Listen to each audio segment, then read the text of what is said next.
What up, y'all? Hope you're doing good. Really good post from a young lady in the group, and she pointed out that her and her husband own a shop, and she wanted to know how to deal with the emotional toll that comebacks take on her and her husband. Now, I'm going to tell you right now, I have a very personal thing with this, right?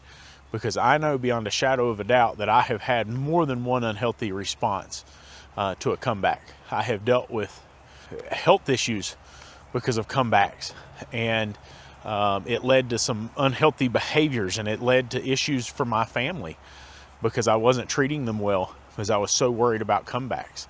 There's a crane over here. I'm going to tell you that I've got systems in place that help prevent some of the comebacks. They don't stop all of them, but they do help prevent some of them. There he goes.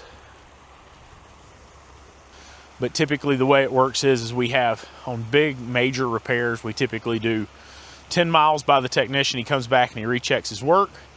And then we do 10 miles with a quality control technician, and that quality control technician will visually look over the tech's work, will torque the wheels again, check for leaks, check all the fluid levels, try and rule out any of the major things that tend to happen where the problems come back. Now, I've caught some flack for that.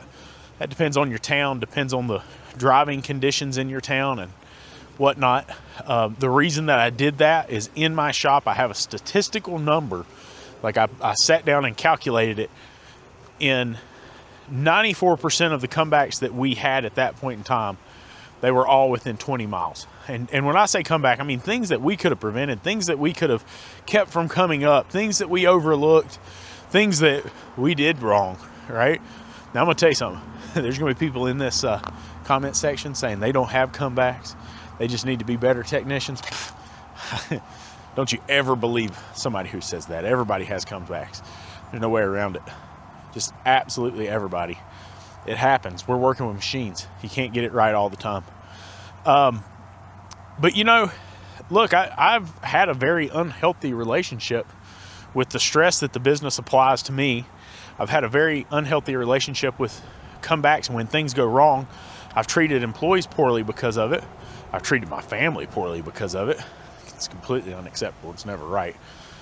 I tend to act like that when I get stressed out. But, you know, I have done things I'm not proud of because I've been stressed out over comebacks. That's the one thing that tended to bother me when I was on the front counter. And there were times that I didn't want to answer the telephone. There were times that I felt sick at my stomach when I saw a client call, because I'm like, oh no, what's wrong? What did we do wrong? Now, 99.9% of the clients were extremely understanding. There were some that were just jerks from the get-go. And I'm going to tell you, those that are jerks from the get-go, it's because they think that they can get something out of you. They think that this means that the repair should be free. And that's just society. I think I got my unhealthy relationship with comebacks in the family business because I grew up in a family business that was all about people having fun. And so when you grow up in that business, and I saw the impact it had on my parents when people didn't enjoy the experience. My dad would get mad, my mom would get sad. I grew up to do a little bit of both. But, you know, I think that imparted in me the importance of customer satisfaction. And I took it a bit too far. I was unhealthy because of it. One, I think if a client is going to be so hard-stricken that you're a piece of crap now and you've done all this wrong, they're going to be rude, they're going to be disrespectful, that's a client problem, that's not a you problem. That's what society's taught us. But I'm going to tell you something else. You know, in the family business, it's a tourist attraction. And I've seen more here in the past couple of months than I ever have that highlights, you know, we think it's just in our business, and we think just our business is hard and just our business has complaints.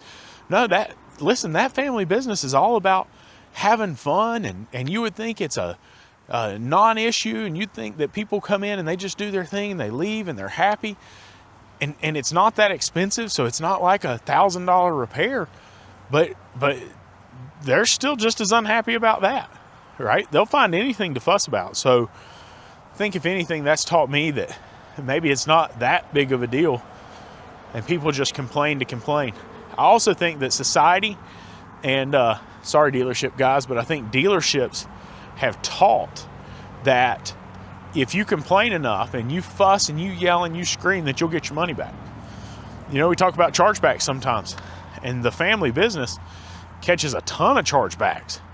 And it's usually, I think they're probably fraudulent, but they come from people who say, well, I didn't enjoy my experience, and I didn't like this, and I didn't like that. Man, some of these people just charge things back just to charge them back to see if they get away with it. I'm not saying that makes it okay. I'm just saying, like, stop putting so much weight in how they feel, and stop putting so much weight in what happened with the vehicle. Put the weight in, did I do the right thing? Did I take care of the person? Did I do my very best? I've said this before. My dad said something to me when I was little. I think I was working on a science project, and I said, Dad, what do you think of this? And he said, son, it's good enough for who it's for, and they deserve the very best. And I said, well, wait a minute, Dad, who's it for? And he said, it's for you. Now, I think about that from time to time, because I think about the fact that everything we do is for us. And I think that's why we take it so emotionally when things don't go the way that we envisioned, when things don't go the way we planned, is because we know it's for us. We know it's for our families. We know that this business that we've worked so hard to build, we've poured everything we've got into it. And so I think that's just a byproduct of that. I don't think that goes away. Now, what I can tell you is that for me personally, what has really helped is I got frontline staff to handle those telephone calls. I've had some clients question that, and the clients have come back and said, well, gosh, Lucas, you know, like, I don't get to talk to you anymore, and you're not there on the front counter. And we'll tell you, for me, this was a mental health thing. You can ask David. We've talked about it. I care so much that it can be unhealthy for me. I care so much that I take it too far, and I damage my family, right? Like, I come home and I'm not a dad. I think that's one of the hardest things about shop ownership for me. So, in response to that post, use high quality parts, right? Plain and simple, high quality parts. Make sure you do good quality work. Recheck your work. Don't just push it out as soon as you get done working on it and drive away. You got to make sure that you're getting it out and you're test driving it. So that's one big part of it. Make sure you do a quality control process. Retorque the wheels. Do the basic double checks on everything that you touched. We like to use paint marker, so everybody knows that, hey, those bolts were retorqued. And make sure you tell your clients, like, hey, we offer a warranty on everything we do, because we're not perfect and things go wrong sometimes. We're working on machines, and machines don't always respond the way we expect them to. But don't let it steal your happiness. Don't let it destroy your family. Don't let it damage your relationships with your staff, because it's going to happen. Build systems around it to where it doesn't hurt you or affect you the way it does right now. And at the end of the day, it'll all be all right. They're all just cars. Like the old timers always used to say, I didn't buy it, I didn't build it, and I didn't break it. This seems to be a you problem. So that's my opinion on comebacks. Hope you guys have a great afternoon.